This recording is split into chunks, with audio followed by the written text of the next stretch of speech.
아, 목회한 지가 이제 한 40년 좀 되는 것 같아요, 제가. 40년 되면서 한 20여 년 이상은 목회가 뭔지도 모르고 그냥 열심히 분주하게 맡겨진 사명에 대해서 이게 내가 걸어가야 하는 길인가 보다. 하나님께서 나를 콜링하셨으니까 이 사명을 감당해야 되겠다 싶어서 그냥 열심히 그냥 맡겨진 일에 특별히 그때까지는 주로 부목사를 많이 했기 때문에 담임 목사님이 시키는 대로만 그렇게 열심히 이렇게 목회를 하다가 파고다교회를 담임하면서 파고다교회를 오면서 또 파고다교회 교인들을 보면서 목회라는 게 뭘까? 이런 생각을 문득 하게 되었어요. 그러니까 그동안에는 사실은 목회가 뭘까라고 하는 목회 철학이 없이 그냥 나름대로 맡겨진 일에 대해서 뭐 신방하고 설교하고 뭐 가르치고 뭐 이런 일을 하다가 파고다교회 교인들 몇 명 안 되는 교인들과 더불어 그 파고다 공원 옆에 있는 오피스텔 그 작은 방에서 예배를 드리면서 목회가 뭐지? 라고 하는 목회 철학에 대한 고민을 하게 되었어요. 그러다가 이제 목회 철학이 정리가 되면서 한마디로 요약한다면 목회란 행복이다라고 하는 것으로 정의를 했어요. 목회하는 나도 행복해야 되고 또 우리 사랑하는 성도님들도 행복해야 될 것이고 우리가 행복한 모습을 보면서 물론 우리가 행복한 모습 때문에 하나님이 행복한 건 아니지만 하나님이 행복 그 진원지가 하나님이기 때문에 하나님 자신이 행복하겠지만 그래서 주님도 행복하시고 우리도 행복한 그런 목회가 참 좋은 목회가 아닐까 이런 생각을 가지고 행복이라고 하는 그 목회 철학을 가지고 지금까지 달려왔고요. 한 20여 년 동안 이렇게 달려왔고 앞으로 남은 목회 생활이 한 5년 정도 남은 것 같은데 일반적이라면 한 5년 남은 것 같은데 그 남은 5년도 제가 목회란 행복이다라고 하는 생각으로 목회를 할 겁니다. 그러다 보니까 사람들을 만나게 되면 이게 습관적으로 이렇게 뭐라 그럴까 분석이라 그러면 좀 그렇고요. 사람들을 만나면서 이 표정이나 말하는 말투나 그리고 가슴 속에서 있는 그 어떤 보이지 않지만은 그런 느낄 수 있는 그런 것들을 이렇게 분석을 하게 되었어요. 보면서. 근데 이렇게 그 사람을 쳐다볼 때 이 사람이 얼마나 부자인가 이런 데는 관심이 없어요. 얼마나 부자인가 이런 도대체 어떤 집에서 살까 그런 데도 별로 관심이 없고요. 또 차는 어떤 차를 탈까 뭐 요즘 수소차도 나온다 그리고 뭐 전기차도 나온다 그리고 뭐 차도 이런 사는 사람도 있는데 뭐 사가지고 또 자랑하는 사람도 있고 그러는데 사실 저는 그런 걸 보면서 별로 그렇게 관심이 없어요. 뭐 크게 부러움을 갖는 것도 없고 또 제 차도 또 좋은 차를 타야 된다는 그런 생각도 없이 그냥 있으면 좋고 그래서 저 차를 세우는 걸 쭉 보면 항상 그래 우리 사람한테도 항상 그래요. 쭉 차 세우는 거 쫙 있는데 항상 내 차가 제일 좋아 보여요. 제일 예쁘게 생겼고 제일 날씬하게 생겼고 내 차가 늘 제일 좋아 보이고 그래요. 그런 관심은 없는데 한 가지 중요한 건 뭐냐면 저 사람은 진짜 행복할까 이거를 봐요. 저 사람은 정말 행복한 사람인가? 그래서 그런 걸 분석하고 그런 걸 파악하다가 정말 행복한 사람 같으면 그 행복을 좀 얻고 싶어요. 이렇게 나도 이제 좀 그 에너지를 행복의 그 DNA를 나도 좀 이렇게 받아서 또 그런 사람하고 행복한 사람하고 막 지내다 보면 나도 행복해져요. 그 시간이 지나는 시간들이 막 행복하고 좋다고요. 그래서 행복의 에너지를 내가 이렇게 충전하기도 하고요. 또 이렇게 만나보면 참 행복이 없는 사람 같이 보일 때가 있어요. 참 불행한 사람 같이 보이는 사람들이 있어요. 이런 사람들한테는 제게 있는 행복을 좀 이렇게 막 나누어 주고 싶어요. 그래서 제게 있는 행복을 나누고 싶다 보니까 어떨 때는 좀 무리하게 돈도 좀 무리하게 쓰기도 하고 또 시간도 좀 무리하게 쓰기도 하고 뭐 좀 이래요. 난로를 좀 껐으면 좋겠네요. 난로를 좀 껐.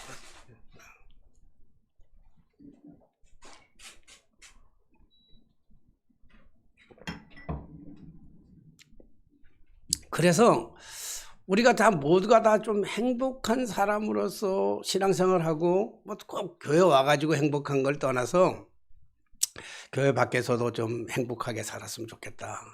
여러분들도 알겠지만 우리 장부를 보면 코로나 때문에 코로나 팬데믹 때문에 안 하지만 우리 식사하는 것만큼은 사실 잘했어요. 뭐 여러 가지의 생각들이 달라요. 사람마다 다 달라요. 교회가 조약해가지고 아껴가지고 교회를 위해서 써야지. 그리고 건물도 지어야 되고 구제도 해야 되고 구제하는 차원에서는 우리 교회가 꽤 많이 하는 편이에요. 굉장히 많이 하고 선교도 우리 예산에 비해서 선교를 굉장히 많이 하는 편입니다. 그런데 반면에 우리가 식사할 때는 가능한 한 우리 집사람한테도 강력하게 제가 요구하는 게 있어요. 기왕이면 좀 힘들지만 기왕이면 좋은 재료를 사서 기왕이면 실력껏 마음껏 해서 좀 맛있게 해서 성도들을 대접해 주면 좋겠다. 물론 이 음식을 잘 먹는다, 주일 한 끼 잘 먹는다고 해가지고 그게 뭐 우리의 인생에 크나큰 행복을 좌우하는 건 아니지만 그래도 우리 성도님들이 교회 오면 좀 행복했으면 좋겠다. 밖에 나가서도 좀 행복했으면 좋겠다라고 하는 것이 그것이 제 목회 철학이기도 하는 것이죠. 행복하면 재미있나? 물론 꼭 이게 재미하고 행복하고 꼭 비례되는 건 아니에요. 재미있는 삶을 살아도 행복하지 않는 사람이 있어요. 골프를 치러 다니는 거 얼마나 재밌어요, 사실은. 운동 중에 제일 재밌는 게 골프라 그러더라고요. 난 아직 뭐 골프를 쳐본 적이 없어가지고 얼마나 재밌는지는 모르지만 골프 치는 게 그렇게 재밌대요. 그러면 골프를 치러 다니는 사람은 골프 치는 시간 외에 다른 시간은 정말 재미있을까? 정말 행복할까? 골프 치는 건 재밌지만 뭐 재밌을 수 있고 재미를 가지면서도 행복할 수 있어요. 그러나 재밌다고 해서 다 행복한 거는 아니잖아요. 애들이 재밌는 거 하면 게임 같은 거 재밌잖아요. 얼마나 재밌습니까? 더더군다나 그 게임 중에서 도박 게임이 제일 재밌다고 그래요.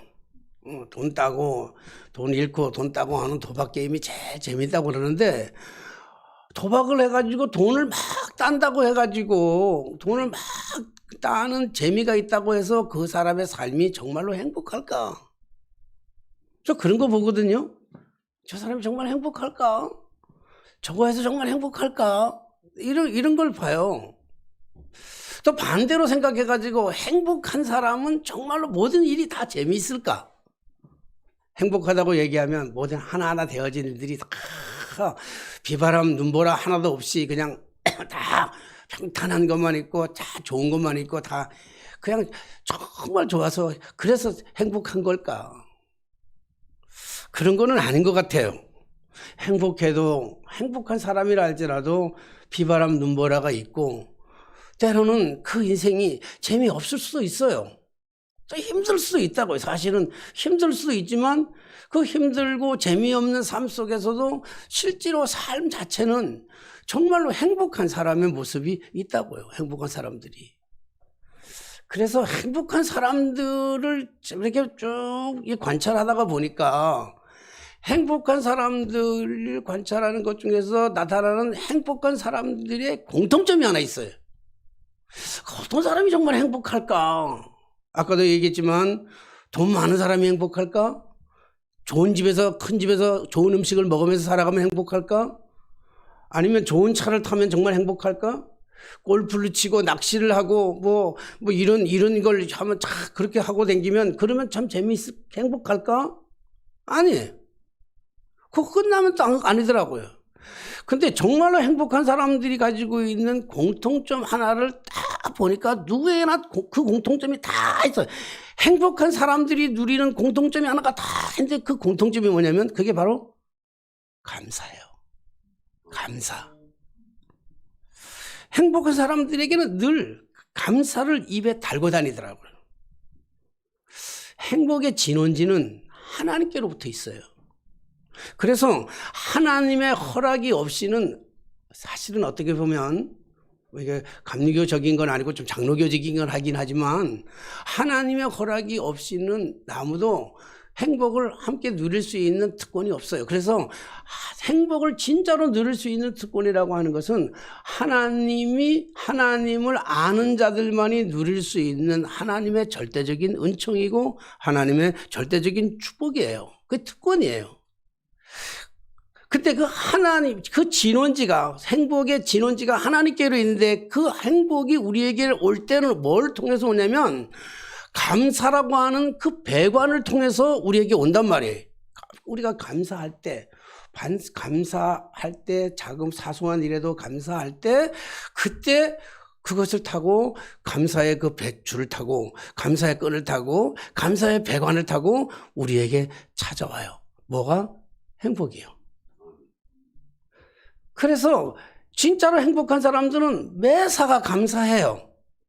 잃어도 감사, 손해봐도 감사, 이익 나면 더 좋은 감사, 늘 감사. 손이 하나 잃으면 봐요. 진짜로 행복한 사람들을 보면 실제로 교통사고가 나가지고 손이 하나 잃어버려도 그들은 뭐라 그래요? 감사하다 그래요. 한 팔이 남아있어서. 두 팔이 있으면, 두 팔 다 잃으면, 두 팔 잃은 것 가지고 감사. 이거는 아무나 할 수 있는 게 아니에요. 누가 그런 걸 감사할 수 있겠어요? 그러니까 사실 이것도 어떻게 보면 하나님께서 우리에게 주시는 은혜고 하나님께서 우리에게 주시는 축복이래요. 감사할 수 있다고 하는 것이 하나님이 우리에게 주신 축복이죠.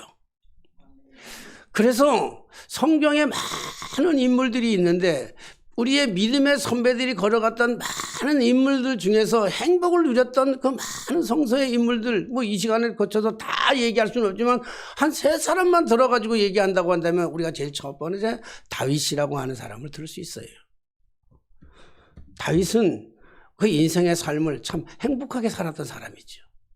근데 다윗의 그 행복한 삶 속에서의 그 공통점으로 보면 그 뒤안길에 보면 늘 다윗은 그 입에 감사를 달고 살았어요. 달고 살았다고요. 그래서 다윗은 시편 100편 4절에 보니까 감사함으로 그 문에 들어가며 찬송함으로 그 궁정에 들어가서 그에게 감사하며 그의 이름을 송축할지어다. 오늘 107편인가요? 107편도 그렇죠? 여호와께 감사하라. 그는 선하시며 그 인자하심이 영원하미로다. 그래서 다윗이 고백이 그거예요. 늘 하나님께 감사하라는 거예요.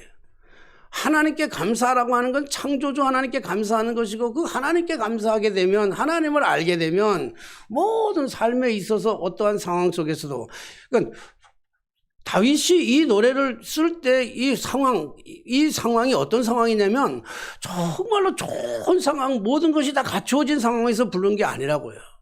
여호와는 나의 목자시니 내게 부족함이 없으리로다.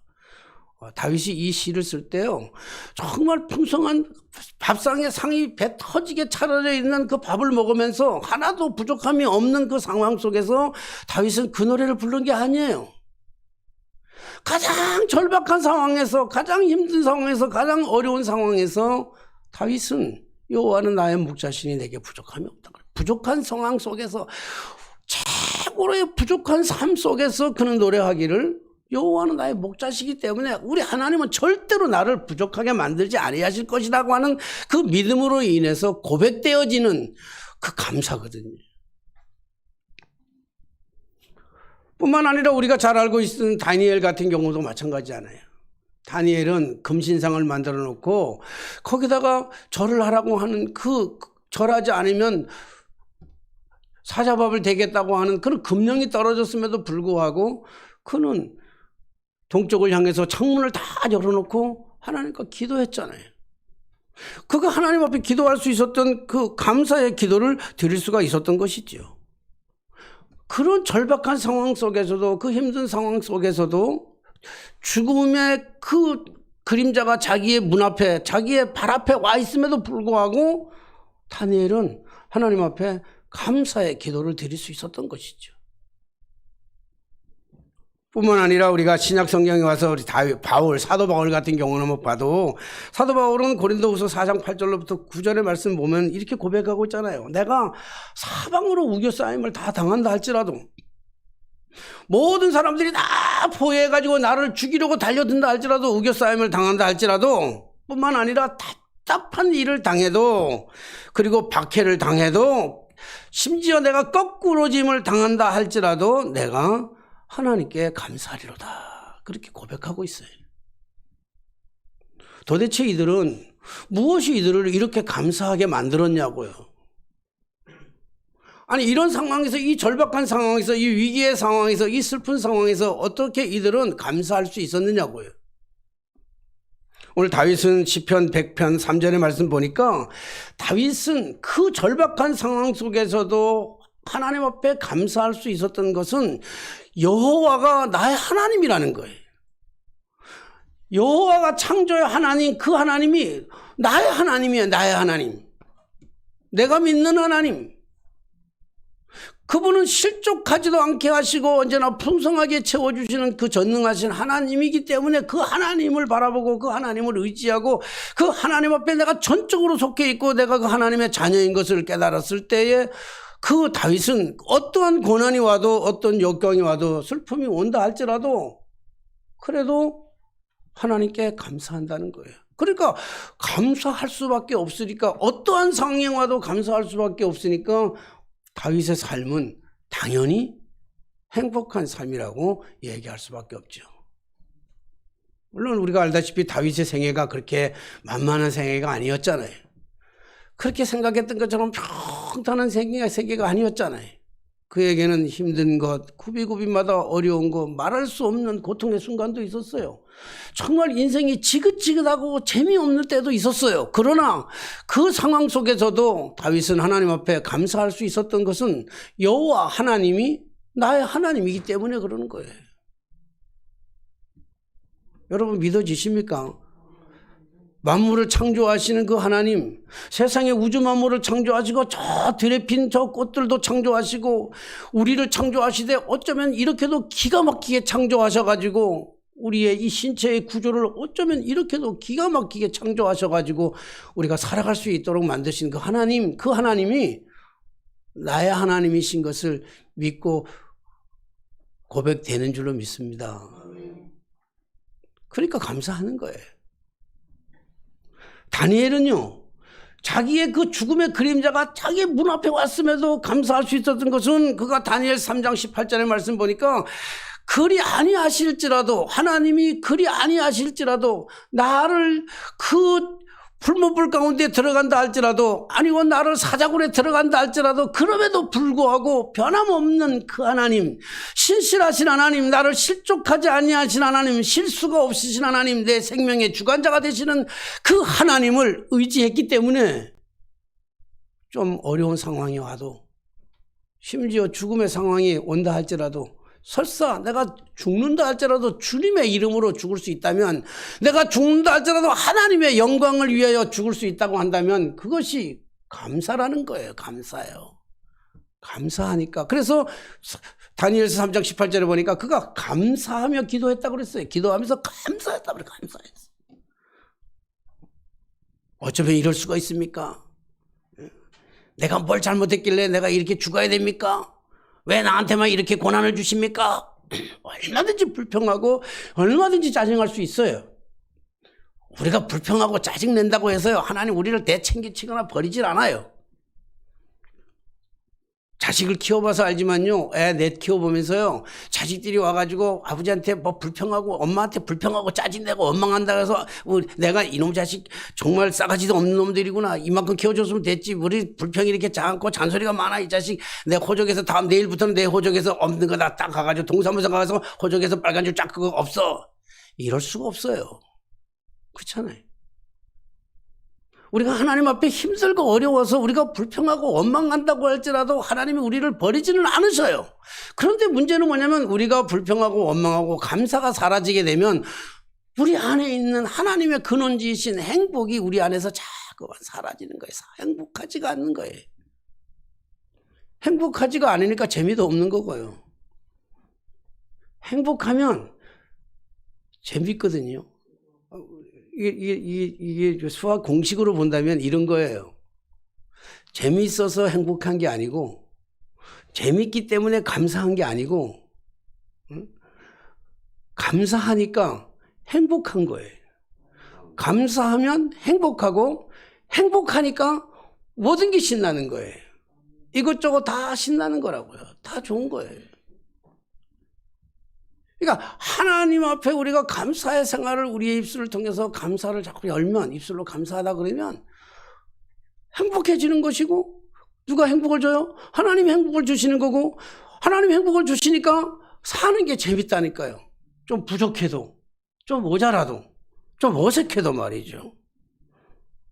그러므로 우리가 아까 말씀드렸지만 행복의 진원지는 하나님께로 있고요. 하나님께 있고요.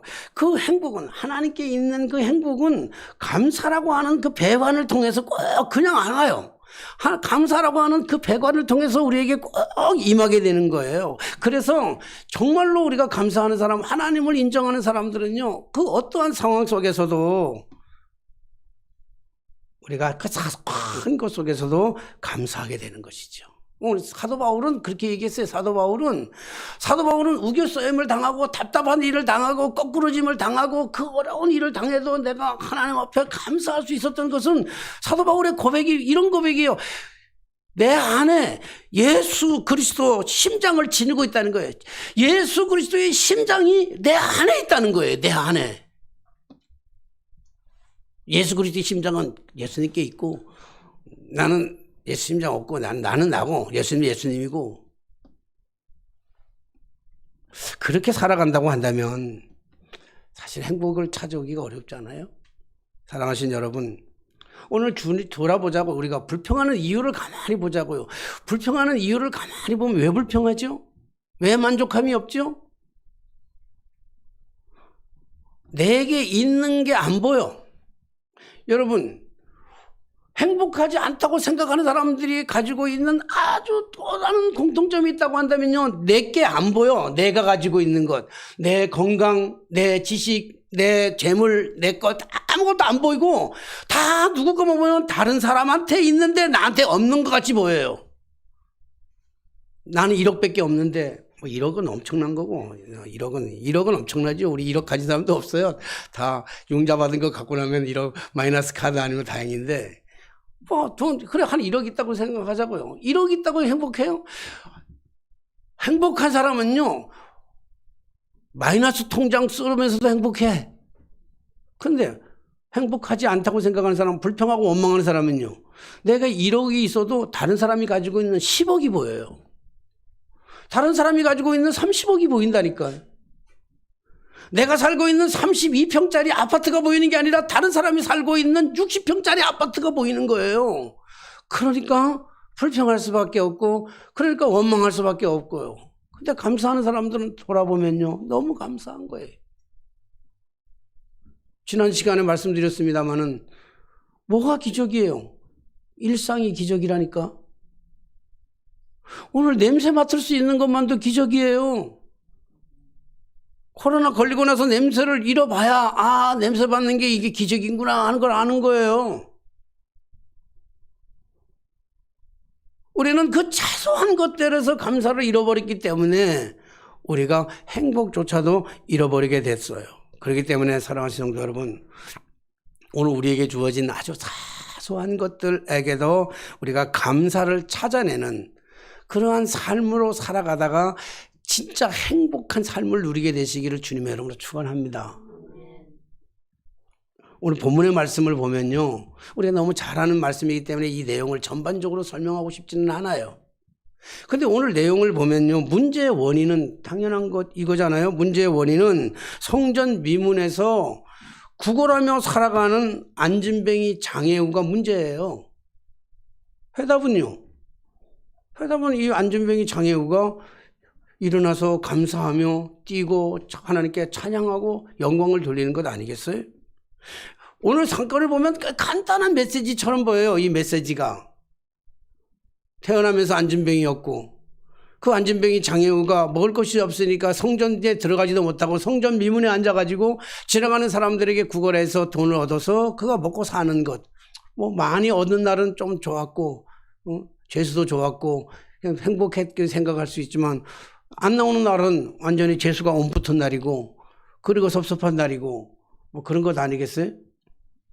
이러던 사람이에요. 이런 사람인데 오늘 베드로가 오늘 성전에 들어가다가 그 베드로와 요한이 성전에 들어가다가 이 안진뱅이를 만나게 되었고 이 안진뱅이 장애우가 그들에게 동일하게 동전을 구하잖아요. 몇 입을 동전 구걸을 구하잖아요.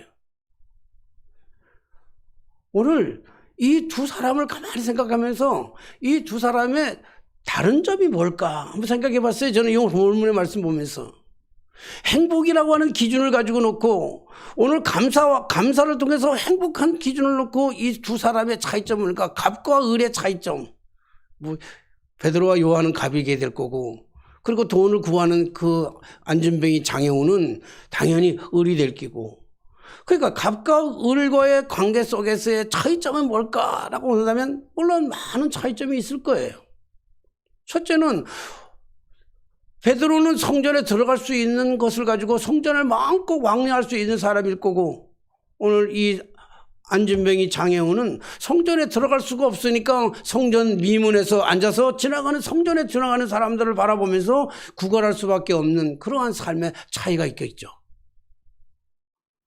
그리고 어떻게 보면 세상적으로 본다면 베드로에게는 모든 것을 다 갖춰져 있고 건강하기 때문에 마음껏 걸어갈 수 있기 때문에 당연히 행복할 거라고 생각할 거고 그리고 안진뱅이 이 장애우에게는 장애 자체라고 하는 것이 그게 불편하기 때문에 힘들고 어렵기 때문에 당연히 이 불행할 수밖에 없고 불행할 수밖에 없는 삶을 살아가다 보니까 또 당연히 원망하고 불평하고 감사가 없을 수밖에 없고 베드로는 이 사람을 볼 때마다 자기의 건강한 모습을 바라보며 감사할 수밖에 없는 뭐 그런 차이겠습니까?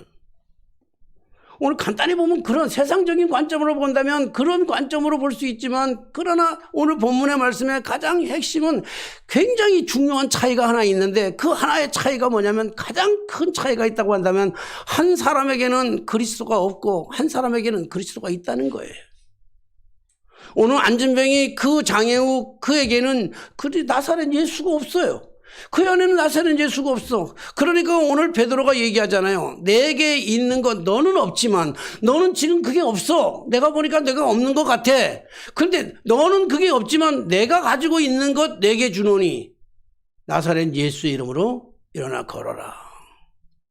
내게 있는 것 내게 주노니. 사랑하시는 여러분, 행복의 진짜 원인은 어디에 있다고 생각하십니까? 행복의 진짜 원인은 세상 사람들이 추구하는 그 많은 유물론에 있다고 생각하십니까? 물론 그 많은 유물론들이 우리를 재미나게는 해줘요. 즐겁게는 해줘요. 신나게는 해줍니다. 그러나 그 세상의 그 유물론이 우리로 하여금 정말로 즐겁고 행복한 것을 영원하게 유지할 수가 있느냐고요. 오늘 이 본문을 통해서 주시는 그 가장 큰 메시지는 베드로가 이르되 은과 금은 내게 없거니와 내게 있는 이것을 내게 주노니 나사렛 예수의 이름으로 일어나 걸으라 하고 나사렛 예수의 이름으로 주었습니다. 이거는 천지가 개벽할 만한 차이입니다. 단순한 차이가 아니라 예수가 있고 예수가 없고의 차이는 천지가 개벽할 만큼의 차이라는 것이죠. 그렇다면 오늘 말씀을 준비하면서 이런 생각을 해봤어요. 나는 어떤 사람일까? 나는 어떤 사람이지? 내가 알고 있는 나는 어떤 사람일까?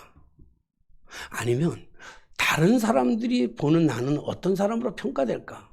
그게 참 중요하잖아요. 다른 사람들은 나를 어떻게 평가될까 참 중요하잖아요. 내가 나를 생각하는 거하고 다른 사람이 나를 평가하는 거하고는 굉장히 다르잖아요.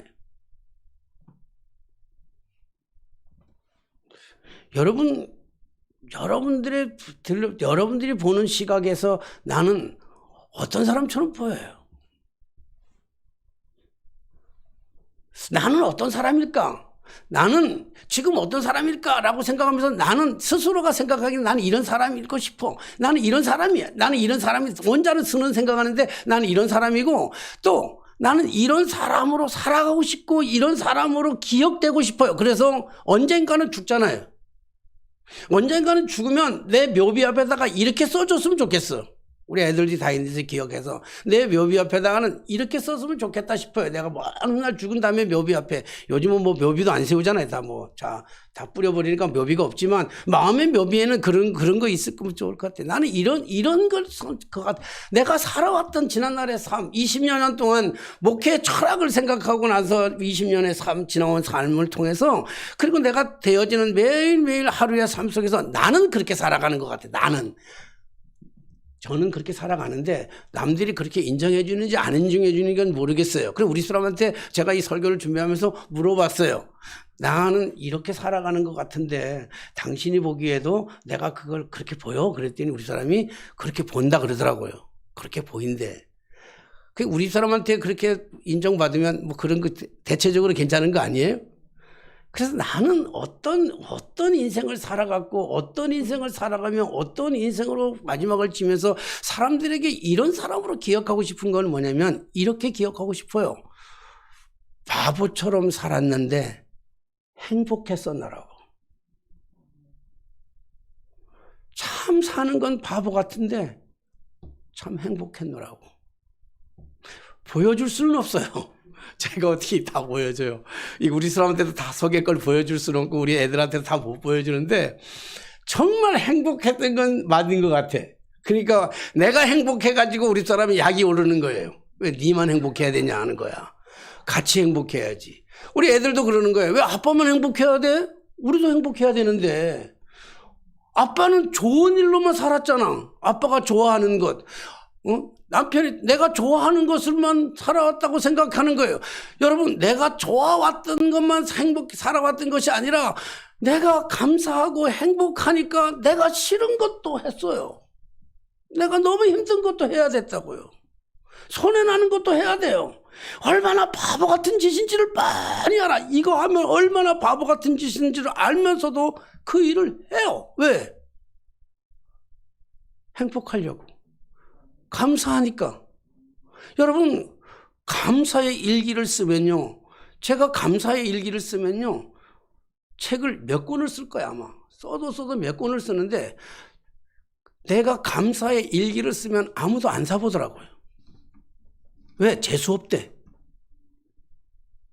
내가 감사하다 그러면 사람들이 재수 없대요. 내가 행복하다 그러면 사람들이 재수 없대요. 왜? 사는 꼬라지는 형편없는 꼬라지고 교회도 형편없는 꼬라지로 살아가는데 뭐가 행복하냐? 뻥이래, 뻥. 아니거든요. 뻥 아니거든요. 진짜 행복하거든요. 근데 진짜 행복한데 진짜 행복하다고 얘기하면요. 재수없다 그래요. 그래서 요즘 책을 다시 쓰잖아요. 너무 힘들었어요 라고. 안 힘들었는데. 진짜 안 힘들었는데 너무 힘들었어요. 애들 등록금 1,700만 만드는데요. 나 뼈가 부서지는 줄 알았어요. 너무 눈물이 났어요. 너무 힘들었어요. 너무 괴로웠어요. 하나님이 안 계시는 것 같았어요. 그러면 사람들이 은혜 받더라고요. 왜? 나랑 다른 삶을 사는 게 싫어, 사람들은. 나는 힘들어 죽겠는데. 난 어려워 죽겠는데. 나는 불평불만이 천지 같은데. 니만 감사하냐? 여러분, 니만 감사하냐 그러는데 니만 감사하는 니의 삶의 모습을 보면요. 불평하는 사람보다 훨씬 더 조건이 나빠요. 어려워요. 여러분 주변을 한번 살펴보세요. 정말 힘들다고 하는 사람은요. 힘들다는 얘기야. 정말 힘든 사람은 힘든 거 얘기 안 해요. 우리 사람이 간증 듣는 걸 참 좋아해. 실질적으로 듣는 거를. 우리 사람 얘기해서 좀 미안하긴 하는데 좀 실질적인 그런 얘기를 듣는 걸 좋아하는데요. 뭐 텔레비 같은 데 나와서 뭐 간증 프로에 나와가지고 뭐 어려웠어요. 나 너무 어려웠어요. 그리고 막 우는 사람들 있잖아요. 우는 사람들 보면 우리 사람 별로 안 좋아해. 넌 별로 안 어려운 거야. 나랑 한번 해볼래요? 진짜 어려우면 눈물도 안 나와. 진짜 어려워서 눈물이 안 나오는 경우도 있고요. 진짜 어렵지만 하나님이 나와 함께 하시기 때문에 감사해서 행복한 사람도 있고요.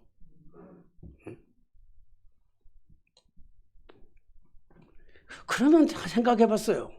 도대체 난 뭐 때문에 행복하지? 그렇게 안 보여요? 네? 나 행복해 안 보여요? 좀 행복해 보이는 데는 재수 없죠? 남들이 그래요. 행복해 보이는데 재수가 없대. 니만 보면. 우리 교인들 말고 다른 사람들이 그래요. 그래서 생각해 봤어요. 도대체 나는 왜 행복할까? 다른 사람에 비교하면 나은 게 뭐 있어요? 돈이 많아요. 명예가 많아요. 권력이 많아요. 다른 사람들이 비교해서 자랑할 게 뭐 있어요? 아무것도 자랑할 게 없어요. 우리 집이 그렇다고 좋아요. 아들 넷 데리고 살아봐요. 가지 나무만 나무에 바람 잘 날이 없다고. 다 달라요. 생각이 달라. 응? 다솔이 생각이 다르고, 예성이 생각이 다르고, 다성이 생각이 다르고, 예찬이 생각이 달라가지고요. 이 맞추면 이놈이 이게 틀리고, 이놈 맞추면 이게 틀리고요. 응?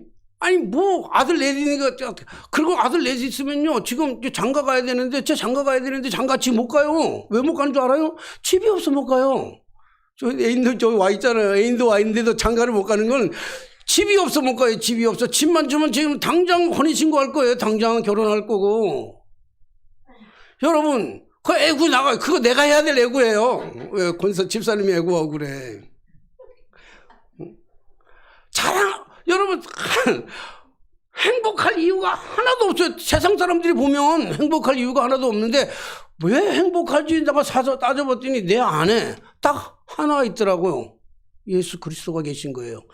네가 없는 것, 너희들이 없는 것, 우리 여러분들한테는 손가락질 안 하잖아요. 왜냐면 여러분들하고 나하고 또 비슷하니까. 다른 사람들이 다른 사람들이 나한테 상해서 손가락질 하면서 재수없다고 얘기하는 그 사람들이 향해서 얘기하고 싶은 거예요. 네게 없는 것 내게 있노니. 하나면 충분하지 않아요? 예수 그리스도 한 분이면 충분하지 않아요? 더 필요해요?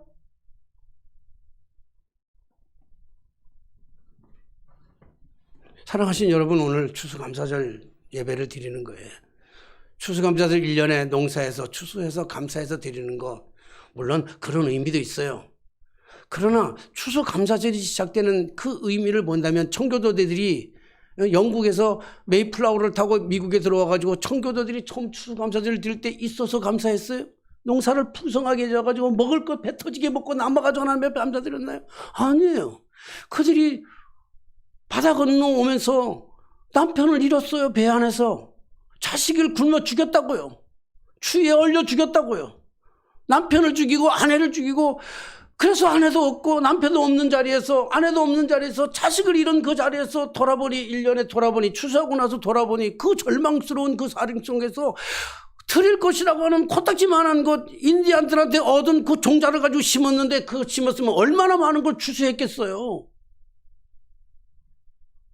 그들이 감사할 수 있었던 것은 다 잃어버린다 할지라도 남편을 잃었고 아내를 잃었고 자식을 잃었고 건강을 잃었고 재산을 잃었고 다 잃었다 할지라도 그들 속에 있는 하나 있는 그 유일한 것, 그것 때문에 목숨 걸고 이곳까지 온 예수 그리스도가 그들의 속에 있기 때문에 감사할 수 있었던 것, 그게 추수감사절의 진정한 의미 아닌가요? 과일을 차려놓는다고 추수감사절이 되는 게 아니고, 네게 없는 것, 너에게 없는 것 내게 있노니, 내게 있는 것 너에게 주고 싶으니 나사렛 예수의 이름으로 일어나 걸어라. 사랑하신 성도 여러분, 제가 잘 이런 설교는 안 하지만 한번 선포하려고 합니다. 여러분, 선포합니다. 우리 안준뱅이의 삶을 살아가고 있지는 않습니까? 절망의 삶 속에서 주저앉아 있지 않습니까? 건강이 연약하다는 이유로 주저앉아 있지는 않습니까? 희망을 잃어버려서 주저앉고 있지는 않습니까? 오늘 선포합니다. 권세 있는 예수의 이름으로 명하노니 절망의 자리에서 일어나라. 아멘. 슬픔의 자리에서 일어나라. 아멘. 불만의 자리에서 일어나라. 아멘. 일어나는 거예요. 나사렛 예수의 이름으로. 여러분들의 삶이 이제 그동안에도 그랬지만 앞으로 남은 생애가 얼마간 갈지는 모르지만 우리 교회가 다 나이가 좀 많잖아요. 앞으로 갈 나이가 얼마나 남을지 모르지만 우리 감사함으로 행복하기를 살아가기를. 누가 옆구리 쿡 찔리면 행복 이렇게 이게 뭐 이렇게 장난감들 있잖아요. 장난감들 이게 팍 누르면 삑삑 소리 나는 거 있잖아요. 옆구리 콱 누르면 행복. 정원일 권사님, 집사님만 할 것 같아. 우리 김정희 권사 옆구리 한번 확 찔러봐요.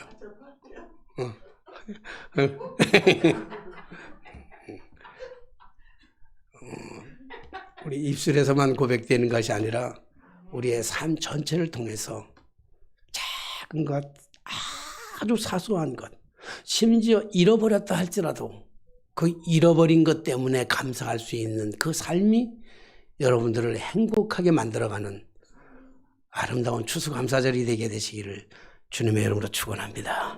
기도하겠습니다. 주님의 은혜를 감사합니다. 늘 가지지 못한 것 때문에, 늘 잃어버린 것 때문에 주님 앞에 원망하고 불평하고 살았던 적이 더 많았습니다. 참 이상하게 불평하고 원망할 때마다 우리의 행복은 저만치씩 멀어져 가고 있는 것을 우리는 늘 바라볼 수밖에 없었습니다. 살아계신 하나님, 우리 작은 것에도 감사할 수 있도록 도와주시고 잃어버렸음에도 감사할 수 있는 저희들의 삶을 통해서 정말 행복을 되찾을 수 있는 예수 그리스도의 그 심장이 내 안에서 박동하고 내 안에서 숨 쉴 수 있도록 축복하여 주옵소서. 예수님의 이름으로 기도하옵나이다. 아멘. 찬송가